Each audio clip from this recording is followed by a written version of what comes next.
자, 그럼 배달비 규제 해야 하는지에 대해서 먼저 찬성 의견 쪽에 최준영 학생의 입론 듣도록 하겠습니다.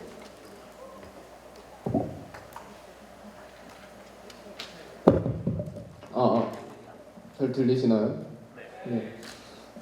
찬성책 입론을 맡은 입론자 최준영이라고 합니다. 입론을 시작하기에 앞서 용어 정리를 하고 입론을 시작하도록 하겠습니다.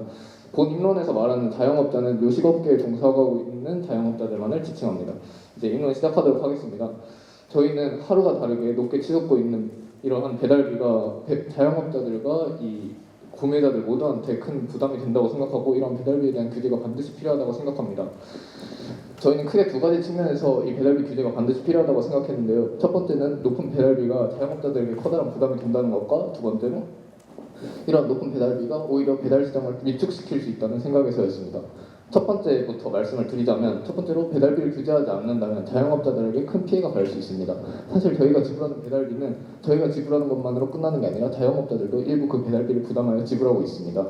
그래서 통계 자료를 보시면 한국노동연구원 자영업자 경쟁 실태 경영 실태 조사를 보시면 자영업자 월 평균 매출액은 1,954만 원인 반면에 영업비용은 월 평균 1,700만 원입니다. 또한 자영업자들의 월 매출 200만 원이 넘는 경우는 자영업자 중 28.4%밖에 이르지 못합니다. 또한 한 건당 평균 자영업자들이 지불하는 평균 배달비는 3,394원에 이릅니다. 이렇게 자영업자들의 부담이 굉장히 큰 상황에서 배달비를 더욱 올린다면 자영업자들은 자신들의 삶을 영위하기가 굉장히 힘들어질 것입니다. 또한 현재 배달 플랫폼의 과점 문제는 굉장히 심각한 상황인데요. 우리가 흔히 배달 플랫폼 3사라고 이르는 쿠팡이츠, 요기요, 그리고 배달의민족 이 세 가지 업체가 점유하고 있는 점유율은 97%에 이릅니다. 이러한 상황에서 특정 규제 및 공정거래에 관한 법률을 보시면 제4조 1항 공정거래위원회는 독과점적 시장 구조가 장기간 유지되고 있는 상품이나 용역의 공급시장 또는 수요시장에 대하여 경쟁을 촉진하기 위한 시책을 실행하여야 한다고 되어 있습니다. 따라서 공정거래위원회는 마땅히 이런 배달비를 규제할 수 있는 시책을 마련하고 빠르게 실행하여야 될 것이고요. 또한 제6조 2항을 보시면 배달의민족, 요기요, 쿠팡이츠는 시장 지배적 사업자로 구분되고 있습니다. 이러한 상황에서 5조 1항 1호를 보시면 상품의 가격이나 용역의 대가를 부당하게 결정, 유지 또는 변경하는 행위를 금지한다라고 명확히 표시되어 있는데요. 이러한 상황에서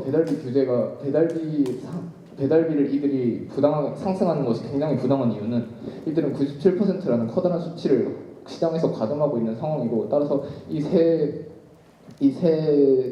업체가 한꺼번에 가격을 올리는 것은 굉장히 부담이 적은 일이면서 동시에 자영업자들은 어쩔 수 없이 따라오게 만드는 일이기도 합니다. 이러한 것의 증거로 코로나19 이후로 굉장히 많은 배달 수요가 늘었지만 반대로 이 자영업자들의 이득은 지지부진한 상황에 놓여 있고요. 그리고 두 번째로 배달비를 규제하지 않는다면 오히려 시장에 나쁜 영향을 끼칠 수 있습니다. 현재 가점 시장에서 자영업자들이 울며 겨자 먹기식으로 배달 플랫폼들의 배달비 가격 상승폭을 따라가고 있습니다.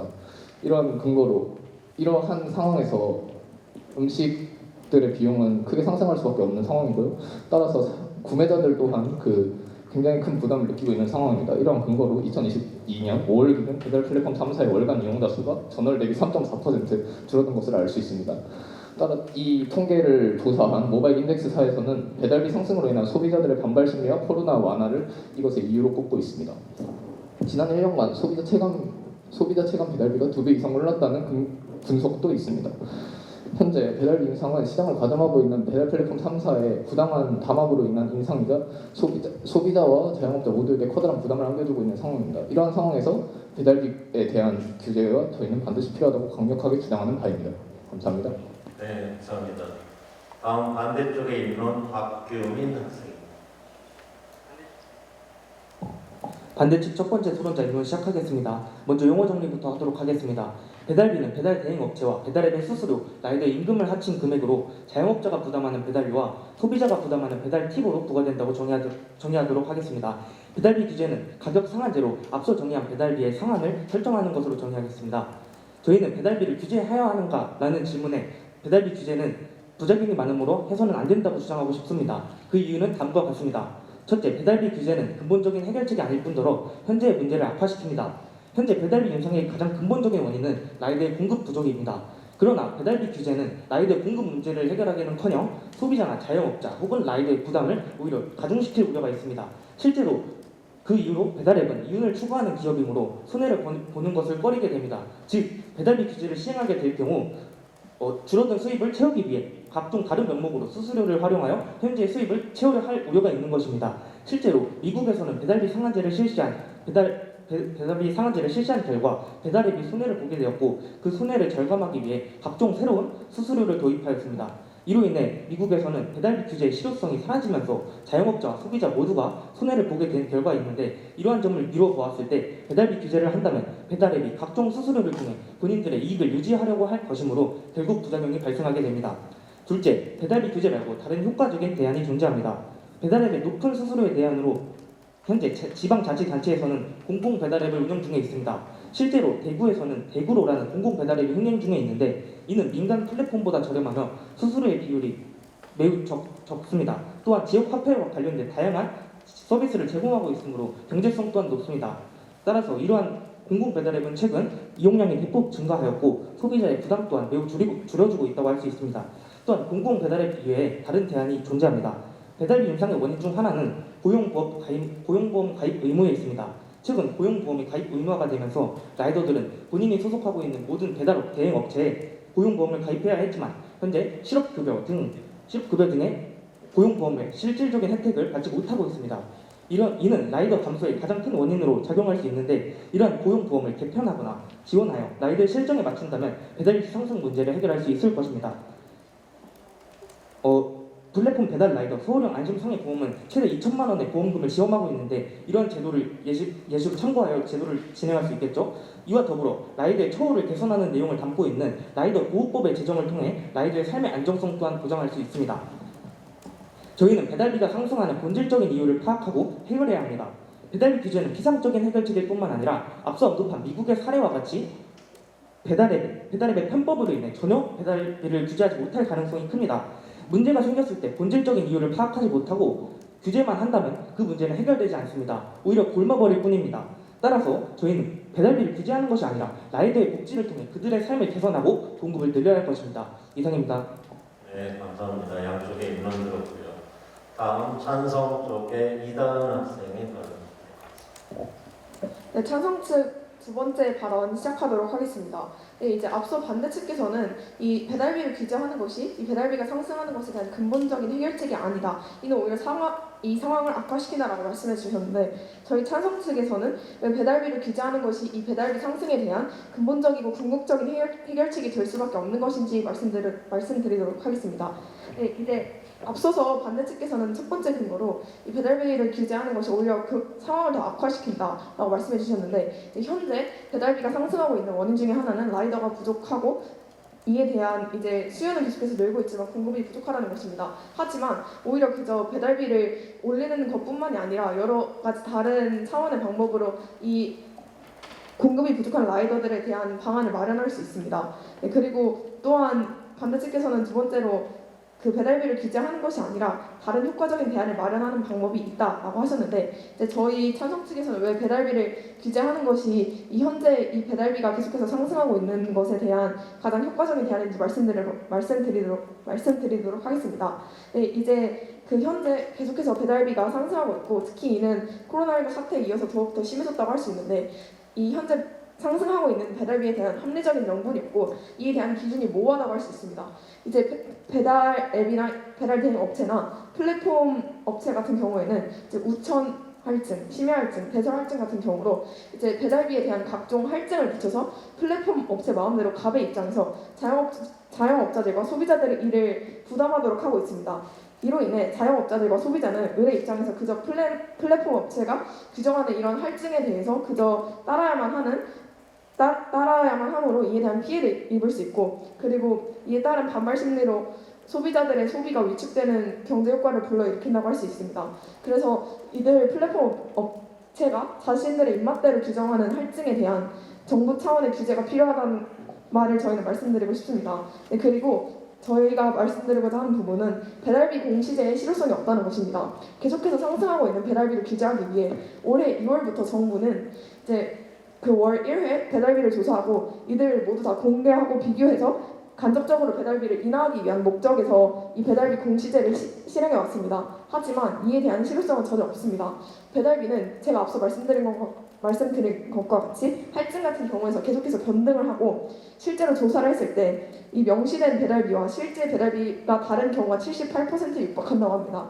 이제 이는 모두 실제로 명시한 배달비보다 더 높은 가격의 배달비를 받는다고 할 수 있습니다. 그래서 이는 소비자와 사용자 입장에서 간접적으로 배달비를 인하하고자 하는 목적에 위배된다고 할 수 있고, 실질적인 대안은 정부가 배달비를 직접적으로 규제하는 것이 이 자영업자들과 그리고 소비자 입장에서 모두 합리적인 그 배달비에 대한 소비를 할 수 있는 방법이라고 저희는 주장합니다. 마치겠습니다.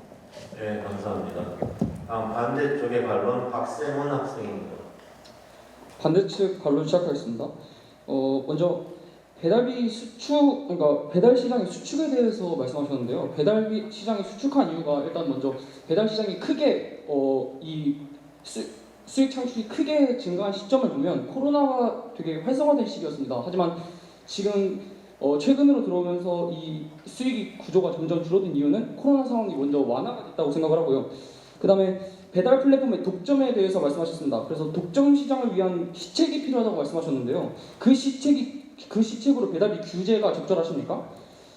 일단 배달비 규제 문제점을 말씀드리겠습니다. 배달비를 규제한다고 해서 이 배달 플랫폼에서 과연 그 배달비를 줄인다고 생각하십니까? 미국의 경우에서는 이 배달비를 규제했지만 다른 맥락의 수수료로 인해서 결국에는 피해가 똑같아지는 상황이 초래됐습니다. 또한 다른 시책에 대해서 얘기하셔서 저희가 방안을 말씀드렸는데요. 공공 배달앱이라는 이런 자유시장 경쟁 구조에서 또 다른 경쟁자가 등장한다면 당연히 배달료는 적정선을 맞춰질 수밖에 없습니다. 따라서 저희가 말한 시책으로 인해서 주장이 가능할 것 같고요. 그 다음에 배달비 규제를 안 함으로 인해서 자영업자들이 이 앱의 권력에 휘둘리고 소비자 가격이 높아진다라고 말씀하셨는데 아까 똑같은 일맥상통하는 얘기죠. 그러니까 배달비를 규제했다고 해서 과연 자영업자들이 이 앱의 권력에 휘둘리지 않고 소비자 가격이 낮아지겠습니까? 이 독과점 문제를 근본적으로 해결하지 못하면 아무것도 해결되지 않습니다. 그래서 저희가 말씀드린 게 자유경쟁 시장에서 경쟁을 통한 공공 배달앱의 등장이었고요. 그 다음에 최근 배달앱의 급등에 대해서 말씀하셨는데 이 급등 또한 코로나와 연관이 있다고 봅니다. 코로나로 인해서 외부 시장, 그러니까 외식업의 시장에서, 그러니까 현장에서 취직이 불가능하다 보니까 어쩔 수 없이 증가한 거라고 볼 수 있고요. 그 다음에 라이더 부족에 대해서 인정을 하셨는데 라이더 부족을 인정하시면서 독점으로 인해서 소비자가 휘둘리고 경제활동이 수축된다라고 말씀하셨습니다.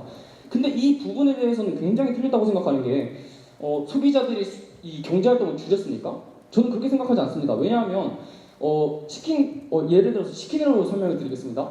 이 치킨이라는 게 배달앱에서 배달료와 증가와 함께 음식값이 굉장히 상승하였습니다. 그래서 치킨 한 마리 2만 원? 이게 말이 된다고 생각하십니까?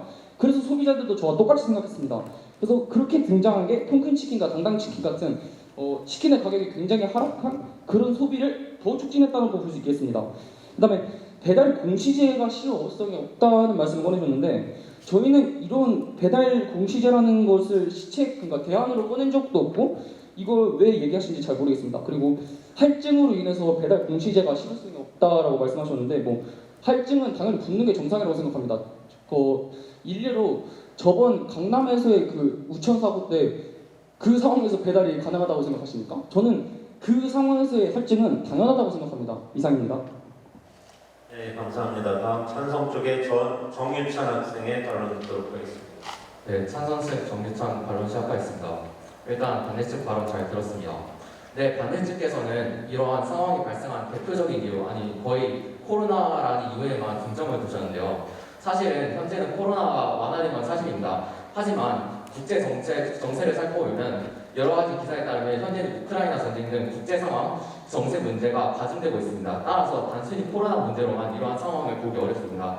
우크라이나 전쟁 아니면 혹은 국제적인 경기 침체 스태그플레이션으로 인해 당연히 제품이 원가 같은 걸 상승하고 또한 제품이 재료, 공급책 같은 것을 구하기 어렵습니다. 따라서 이러한 상황에서 앞서 치킨 같은 사례 언급해 주셨는데 치킨 같은 사례도 물가가 상승하고 그 가격이 상승하는 것은 어쩔 수 없이 당연한 것입니다.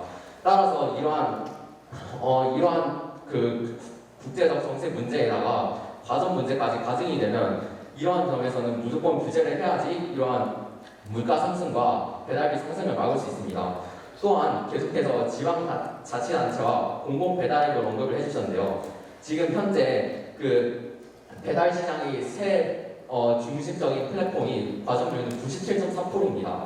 따라서 이렇게 높은 97.4%라는 과점률에서 이 공공배달앱이라는 게 등장을 함으로써 이 과점을 부술 거라는 근거는 전혀 없습니다.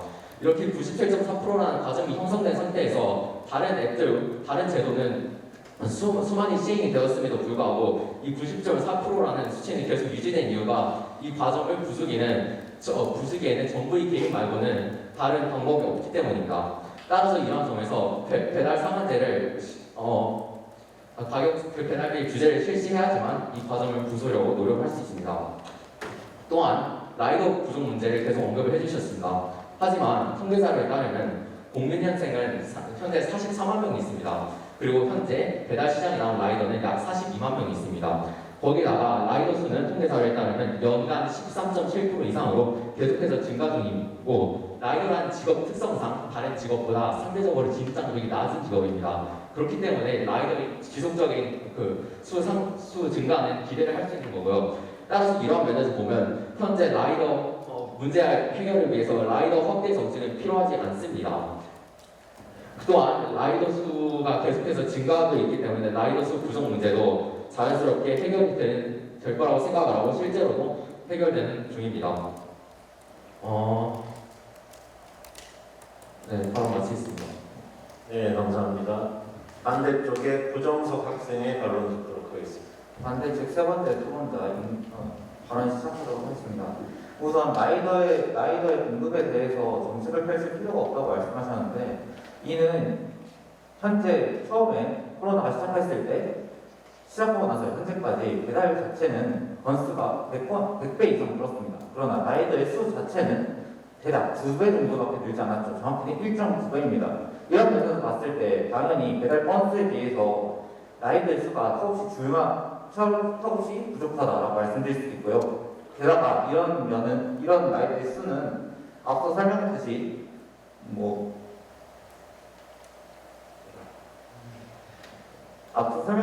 고용보험 등의 이유로 인해서 더 수요가 줄어들 수밖에 없었다. 공급이 줄어들 수밖에 없었다라고 말씀드리도록 하겠습니다.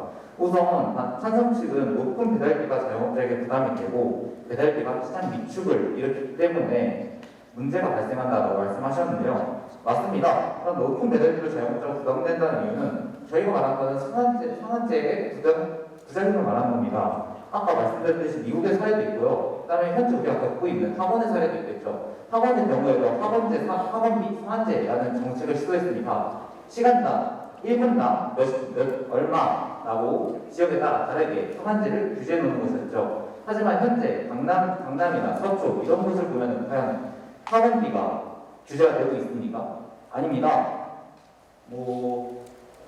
특강비라든지 교재비라든지 이런 식으로 각각 수수료를 따로 떼는 형식으로 인해서 현재 학원비는 천정부지로 쫓고 있죠. 즉 이런 상한제 같은 경우에 저희가 말하는 건 상한제입니다. 상한제의 경우에는 부작용이 있을 수밖에 없다는 소리입니다.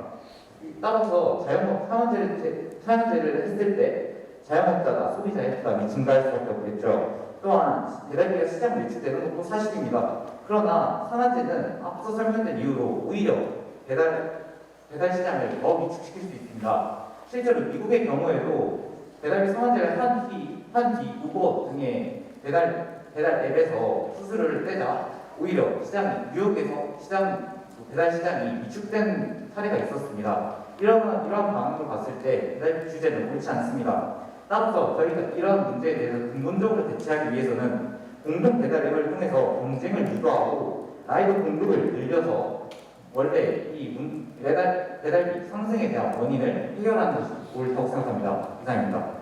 네, 감사합니다. 찬성 쪽의 마지막 마무리 발언 정수찬 학생입니다. 네, 안녕하세요. 찬성 측의 마무리 발언을 맡은 정수찬이라고 합니다. 먼저 저는 반대 측의 주장을 전체적으로 재반박을 한 뒤 이 토론회에서 세 가지 쟁점을 크게 짚도록 하겠습니다. 먼저 반대 측에서는 계속적으로 미국의 예시를 제시해주고 있습니다. 하지만 미국과 우리나라의 배달 시장은 그 자체가 전혀 다른 시장입니다. 우리나라는 모두가 아시겠지만 좁은 땅덩어리에 많은 인구가 몰려 있습니다. 인구가 밀집해서 모여있기 때문에 배달 시장이 형성되기 매우 용이하고 배달 시장의 규모 자체도 엄청나죠. 하지만 미국은 우리나라보다 국토가 수십 배가 크지만 국민 수는 몇 배밖에 차이가 나지 않습니다. 그 말인즉슨 인구 밀도가 낮다는 것이고, 그 말인즉슨 우리가 흔히 생각하는 배달, 오토바이를 타고 배달한다 이런 것들이 애초에 일부 대도시 말고는 성립되기가 어려운 개념이라는 것입니다. 그렇기 때문에 미국의 사례를 우리나라 배달 시장의 사례로 1대1 대응을 시키는 것은 옳지 않은 예시라고 생각합니다. 또 반대측에서 또 다른 오류를 범한 비교는 학원비 상한제입니다. 학원비 상한제, 물론 작동하지 않고 있는 것이 현실입니다. 하지만 우리나라의 학원이 몇 개가 있습니까?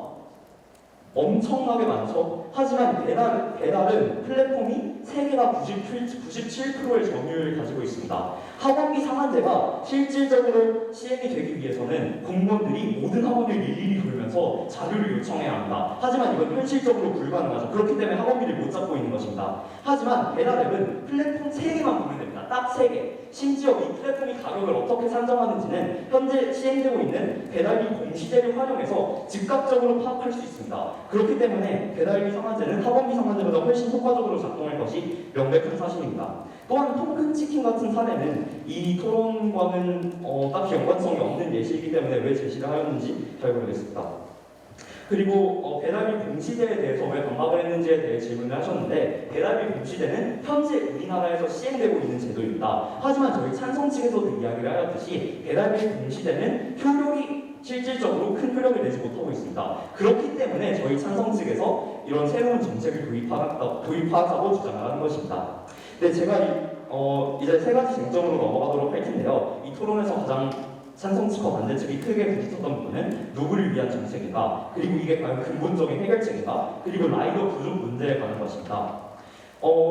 들어가기 앞서 이 토론은 정책 토론입니다. 정책 토론이기 때문에 이 토론이 누구에게 이득을 주는지에 대해 생각을 해봐야 합니다. 하지만 국가의 입장에서 국민 전체에게 이득을 주는 것이 가장 중요하겠죠. 저희 찬성 측은 왜 배달비 상한제가 국민 전체에게 이득을 주는 정책인지에 대해서 효과적으로 설명하였다고 생각하고, 그렇기 때문에 이 정책을 채택하여서 국민에게 이득이 돌아가도록 하여야 한다고 생각합니다. 네, 먼저 라이더 부족 문제에 대해 먼저 살펴보겠습니다. 라이더 부족 문제 사실입니다. 라이더가 부족한 것은 사실이지만 이 상황은 개선되고 있습니다. 코로나 기간 동안 일시적으로 라이더 수요가 확 늘었던 것은 사실이지만 이제 코로나 사태가 어느 정도 진정이 되면서 저희 측에서 이야기를 했듯이 배달앱 이용자 수가 3%나 감소를 하였고, 그리고 반면 라이더는 매년 13% 증가하고 있고 코로나 상황에서는 1.9배나 증가를 하였습니다. 코로나 상황이 끝난다면 라이더 부족 문제는 더 안정될 것입니다. 그리고 반대 측에서 이야기를 해주었던 고용보험 아니면 라이더 보호법 이런 것들을 찬성 측에서 이런 거 하지 말자는 게 아닙니다. 이런 것과 배달비 상한제를 동시에 병행해서 라이더에게 이득도 주고 배달앱도 규제를 하고 이런 일석이조의 효과를 잡을 수 있는데, 반대 측에서는 이것만 하고 플랫폼 규제를 하지 말자, 이걸 하면 플랫폼의 수수료 증가는 자연스럽게 잡힐 것이다 라고 이야기를 하고 있는데, 이에 대한 근거는 전혀 제시되지 않고 있습니다.